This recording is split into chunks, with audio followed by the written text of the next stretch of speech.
This hour brought to you by Nutrafol. If your hair isn't playing like it did in the 20s, it's time for a comeback, not another workaround, because throwing on a hat isn't strategy. Start Nutrafol today and make the hat optional. Visit Nutrafol.com, enter promo code Dan Patrick. Proud grad of UCLA because he couldn't get into USC. Reggie Miller back on the show. How hard did USC recruit you?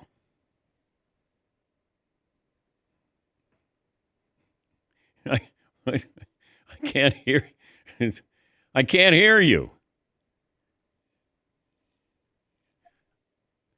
I can't hear the fight song. Oh, you can hear the fight song. No, I can't. Right. I couldn't. You can hear the fight song. We couldn't hear the fight song. You can hear the fight song. We're going to have some fighting words between you. I love the Patricks. I love the family, all the girls. I treat them like family. And I'm going to say this because I have a little bit of Trojan blood flowing through me a little bit. Okay. But it is night and day between the two schools, okay? It's much harder to get into the state school than it is to pay someone underneath the table.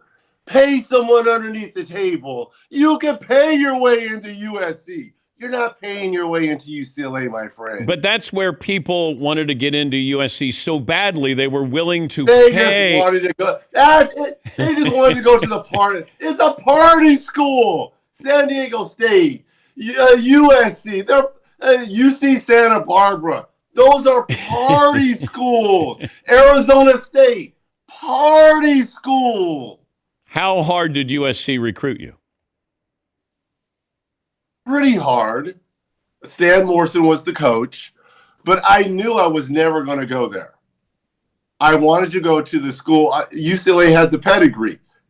As growing up, you wanted to be a Bruin. You wanted to be part of the Wooden tradition. So I knew I wanted to go to UCLA. I was their last choice. They wanted Reggie Williams, Georgetown, Antoine Joubert, Michigan, and Tom Sheehy, I believe, ended up going to Virginia. Those were the three small forwards that UCLA wanted. They all went elsewhere, and I was their fourth choice. So I was the last-minute recruit and ended up going to UCLA. But if it wasn't UCLA, I probably would have ended up either at Arizona State, the other party school, or Cal State Fullerton. Those were really the only options for me. I held out hope.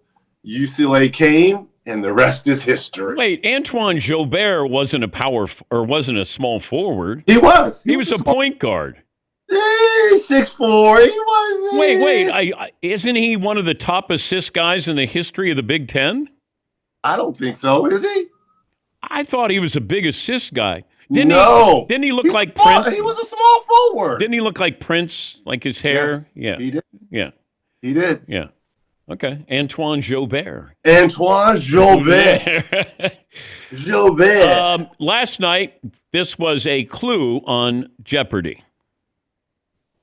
SGA, this guy, won the 2024-25 NBA MVP award to go along with the scoring title and NBA championship. Someone got it right? SGA is Shai Gilgeous-Alexander. Why isn't SGA famous? Probably because of the market he plays in. He's in a small market. But come on now, that's a little baffling because he is an NBA champ and he is our MVP, reigning MVP. So I'm a little miffed that they wouldn't get that. But again, it's the market he plays in. Yeah. It's the market. I think this year, if it ends up being Cade Cunningham and it's that same question, I bet you people wouldn't get Cade Cunningham. Yeah. Though it's a bigger market than OKC, Detroit is. Yeah, but a lot of this is still how you play the game. The style, like what makes you unique. You don't have to be the best player in the game for people to know who you are. And really in any sport, we're looking for what is different about, that guy. Steph Curry's always going to stand out. He's not the best player in the sport, but people know who he is. Well, how many people do you think in the NBA that people know who necessarily aren't NBA fans? Like household names? Yeah. I would say 10 or under. Okay, LeBron. So you have LeBron, Steph. KD. I think people know Kevin Durant. Luka, I think they know. I think they're starting to know Victor Wembanyama just because at 7'4", that's a different look for people. I think a lot of people know Jalen Brunson because of the market he plays for New York. Okay. And then after that, we're talking about household names. Yeah, I know. And it's tricky. Although I could say that about baseball. I could say how many players are household names. And it might be Ohtani. It's going to be Aaron Judge. Bryce Harper. Trout at one point. Trout was. But not anymore. Not anymore. Yeah. But how many guys are household names in baseball? Not many. I think more in basketball because you could see the guys. Yeah. You can make the case in football too, which is even worse because they're covered up, right?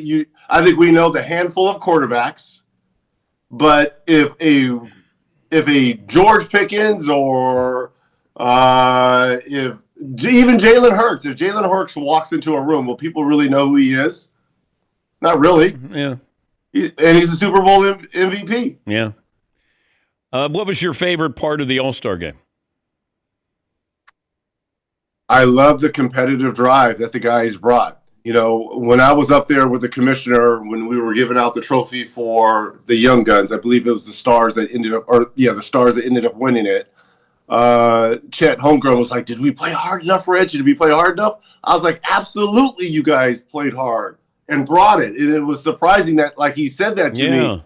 Yeah. Did we play hard enough? And I love the competitive spirit. Now, that last game wasn't great, but I thought the old timers left everything out there in that third game to get them there. Kawhi Leonard went absolutely crazy. But I love the competitive spirit. And I think we'll get the same thing next year if they keep this same format. Because you got to remember, Giannis didn't play, and he would have played the way Victor set the tone. Giannis would have done that, and I believe SJ would have done that. Both were hurt. So if they keep this same format and those guys make it and they're not hurt, remember the world went 0 for 2, and they should have won game 1, but that unbelievable shot at the buzzer. So I love the competitive atmosphere. That was the best thing about it. Saturday night was great. The 3-point competition was fantastic to me. I've been telling you this for 8-9 years. That is the best event always on Saturday because it's so easy to follow, make, miss, Moneyball rack, where you're getting them from, and the fans can follow along. Do you think Devin Booker missed those on purpose? No. Are you kidding? Why would he miss them on purpose? To give Dame, a chance to win. No. But I was praying for his demise. Oh, I am going to be using that. That is going to be my mantra. Why? If someone crosses me, I'm praying for your demise. Oh, that is cold-blooded. No, he did not miss those on purpose. All right. And that's what made it so thrilling is he had his money rack. This wasn't just a normal rack. He put the money rack as the last rack for him. And usually you make 3 out of 5 in your money rack. He only made 1 of 5. So no, he was not trying to give it to Dame. Who would you rather shoot like, Dame or Booker? Both. I think both have a beautiful stroke. Beautiful follow through. I'm going to throw Con Knipple in there. Okay. Did you see the way Con started the competition? At 27. Yeah. As a rookie. Yeah. Not afraid of the big stage and not afraid of the lineup that was to follow him. He set the stage. It's just that these other guys, I pray, and Steph has come out and said, I'm going to be a part of it. Dame will be a part of it. I want Karl Anthony Towns back in it. No, because Cat has wanted before. Oh, I know. He's told me. I want Booker. This should be a tournament of champions next year. We're talking to Reggie Miller, the Hall of Famer, UCLA grad, and of course, Coast to Coast Tuesday. Did you graduate? Yes. Okay. Fritzy said you didn't. That's cold. Don't throw Fritzy under. And he's trying to come between us, Fritzy. Can't let that It's happen. the Knicks and Cavs, NBC and Peacock, NBCSN with Noah Eagle. You were there with the Celtics and the Lakers. What's going on with the Lakers? I think defensively, it will always be an issue with them going forward. I know what they're going to do offensively, but I'm going to give more credit to Boston in that particular game because how they started the game defensively is how you want the Lakers to play, getting after you. And they just don't have the personnel to play that way. I think Jaylen Brown set the tone, guarding Luka along with Baylor Shireman. That was his main job. Pick him up full court, turn him, work him, and they just got into him defensively. And until the Lakers find an identity defensively, they'll find, they'll be able to score with whatever team. But come playoff time, they're going to have to find a defensive identity. Luka cries too much. Do you want me to comment on that? Yep. You know that. Yeah. I mean, does it work, Reg? And this is coming from a crier. No. This is coming from a crier. No. And you're an OC. You're an original crier. Right. And it doesn't work. And I made it a point, especially come playoff time, you can't talk to the refs. You can't get into a battle with them because when every possession matters and you're trying to conserve energy once the playoffs hit because the emotions are so high, you got to pick your battles of where to expend energy. And if you are always on the referee's case and complaining, we highlighted it in the game when, he felt that there was a foul. He stayed on the ground. It was a 5-on-4 opportunity, and it was a 3-point. You can't do it. You'll never win that battle. Speaking of the Celtics, they play hard. They really do.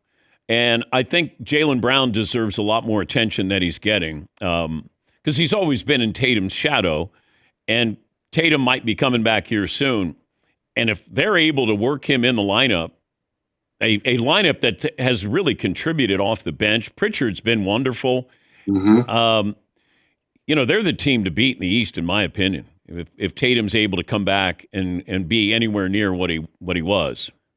Listen to me, Theodore, because you're right on everything you just said. But I'm going to say this. With or without Tatum, even if Tatum doesn't come back, the Celtics are the scariest team in the Eastern Conference. And the reason being is there's no expectations because people thought this was going to be a gap year without Tatum. And the way that Jaylen Brown, his name certainly should be in the MVP discussion, along with Cade Cunningham. Those two. I know SGA and I know Jokic. I give both of them all their flowers. But what Cade has done in Detroit, and especially what Brown has done with the Celtics, with or without Tatum coming back, the Celtics are a real threat to win the Eastern Conference because they're well coached by Coach Mazzulla. They're deep. They can play a number of ways. They can play big, small. And I think the pickup of Vucevic down low, he can play with his back to the basket. He can knock down threes. They play a certain way. They're going to jack up a lot of threes. Most of their shots come from 16 feet out or further, and they get after you defensively. I'm just telling people, I know they're high on the Knicks and they're high on Detroit, and rightfully so. And Cleveland's on their way up as well. But people pay attention to Boston. And to your point, if Tatum does come back, I think it'll be a seamless transition because he's been over there all season long and he doesn't want to disrupt anything. I think he will come in and play. And people are like, oh, he's going to disrupt rhythm and he's going to throw it off. I would much rather have an all-NBA guy play 20 minutes than not at all. So if he does come back and this is his decision only, I think it's only going to help Boston. How nervous were you interviewing former President Barack Obama? Look, the night before, I practiced in the mirror my cadence of questions because I didn't want to flub. But once I got there and the lights hit me, it was showtime. I was honored to have a chance to, interview him and talk hoops. I love the little dig about his Bulls beating my beloved Pacers. But I had to remind him, look, he's going to talk about the push-off. Was it a push-off in Utah and Brian Russell, right? Yeah. And he said no. So it wasn't a push-off against MJ. No. But I was honored to have a chance to interview the former president. How do we get rid of tanking?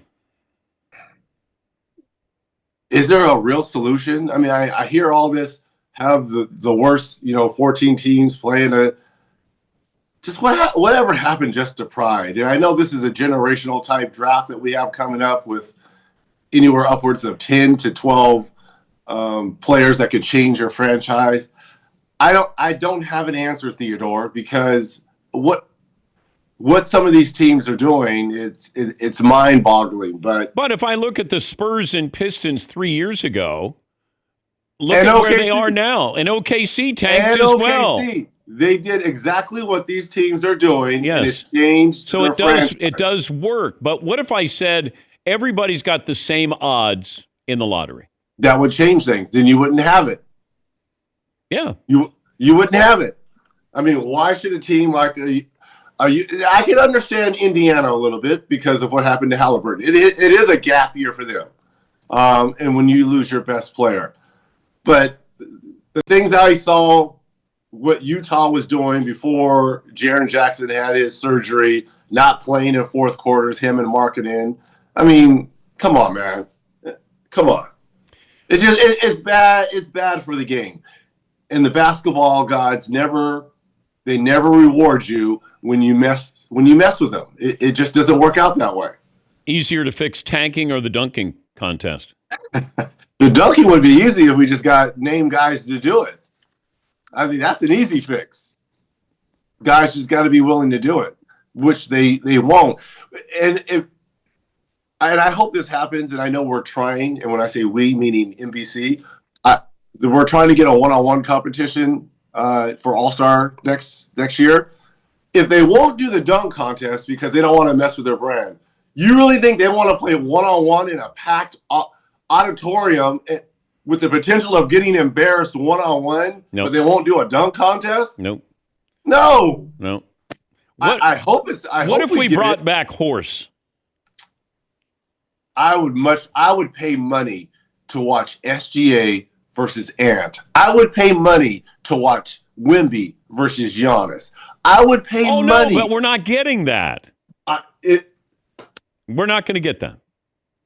Why not? Because of brands. Everybody's so nervous about that. What happened to old-fashioned competition? Just what happened to it? We're old. What happened to it? I would go on the floor right now for a loose ball. Now. They do that. I would need help getting back up, but I'd go on the floor after that loose ball. I'd be gritty gutty. They would come out with a wheelchair for you. The Paul Pierce wheelchair. All right, we'll have fun there with the Knicks in Cleveland. Don't they play once a week? It's like OKC in San Antonio. Don't they play once a week? This is their final matchup. Oh, the final one. This is the final one. 7:30 Eastern, a double dip on Peacock and NBC Sports Network. Thank you, Reg. I appreciate you, Theodore. Go UCLA. Come on. Go Bruins. Pride of UCLA. We'll take a break. Last call for phone calls after this.